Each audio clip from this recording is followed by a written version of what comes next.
आज सुषमा जी की दो बेटी दामाद आए थे। साथ में बाजार से मछली भी लेते आए हैं।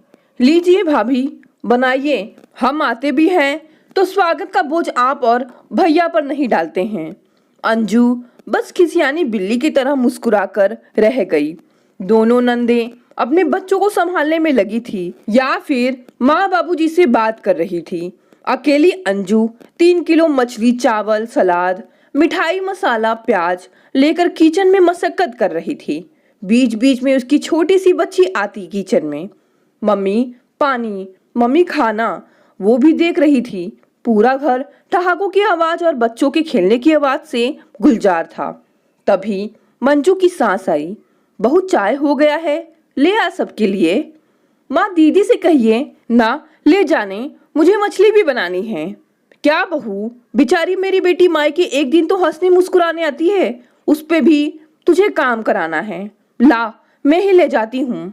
नहीं माँ जी, आप रहने दीजिए, मैं लेकर जाती हूँ। चाय के बाद मछली भूनने का सिलसिला शुरू हुआ। बस दोनों दामादों और ससुर जी की भुने हुए मछली के पीस पर पीस दिए जाने लगी। बेटियां और बच्चे भी उनकी प्लेट में हाथ साफ करने लगे। उसने अपनी बेटी को भी एक पीस खिलाने के लिए दादी को दिया। उसमें भी कुछ टुकड़े बेटियों के बच्चों को ही दे दिए गए। दोपहर को रस्से वाली मछली का कार्यक्रम शुरू हुआ और घर के सभी सदस्यों के खाने के बाद हमेशा की तरह सिर्फ रस्सा और चंद नाम के टुकड़े ही बचे कढ़ाई में। अंजू को भी भूख लगी थी, लेकिन कढ़ाई में सिर्फ झोल देखकर ही उसकी भूख मर गई। ये सिर्फ आज का हुआ होता तो बात और थी, मगर ये लगभग हर संडे की बात थी। सास मिठाइयाँ लेने आ गई। उसने कहा, आप चलिए, मैं लेकर आती हूँ। सब ने खाया, मिठाई भी खत्म हो गई, पर आज उसने एक टुकड़ा भी मुंह में नहीं रखा। ना ही किसी ने उससे पूछा कि तुमने खाया कि नहीं। रात के खाने के लिए उसने रोटी सब्जी बनाई, सबको परोसा और बची हुई मछली का रस्सा अपनी सास की थाली में दे दिया। खाने के साथ जैसे ही सास ने देखा, बस तांडव शुरू कर दिया। बहू, मुझे बचा हुआ खाना परोसने में तुझे शर्म नहीं आती? उसी समय पति ने भी कहा, माँ घर की मालकिन है और तुम उन्हें बचा हुआ रस्सा खाने दे रही हो। अंजू ने भी चीखते हुए आज अपनी बरसों की भड़ास निकाली और कहा, हाँ, तुम्हारी माँ इस घर की मालकिन है। तुम्हारी बहनें अपने घर की मालकिन है, उनके पति और इस घर के मर्द भी मालिक हैं।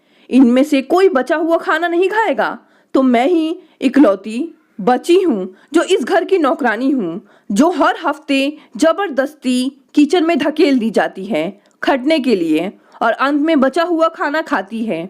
क्यों सुमेश, तुम्हें माँ की थाली में बचा हुआ परोसा खाना दिखा? इतने दिनों में तुम्हें मेरी थाली में बचा हुआ खाना कभी नहीं दिखा। बेटी दामाद की भरी थाली के सामने बहू की खाली थाली किसी को नहीं दिखती। माँ बहन बहनोई के सामने मुझे कुछ भी नहीं समझती सिवाय नौकरानी के। पत्नी तो दूर की बात है। अरे हम औरतों का क्या है, जो बच जाए उसी से तो काम चला लेते हैं। आप हमेशा यही कहती है ना सासू माँ?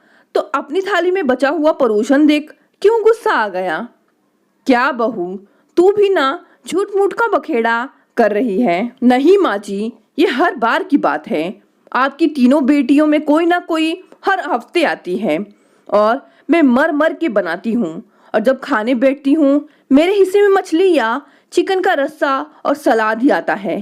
कह दे रही हूँ, या अपनी बेटी से कहिए अपने यहाँ से पका कर लाए, या फिर वो सिर्फ अपने हिस्से की चिकन मछली लाते हैं।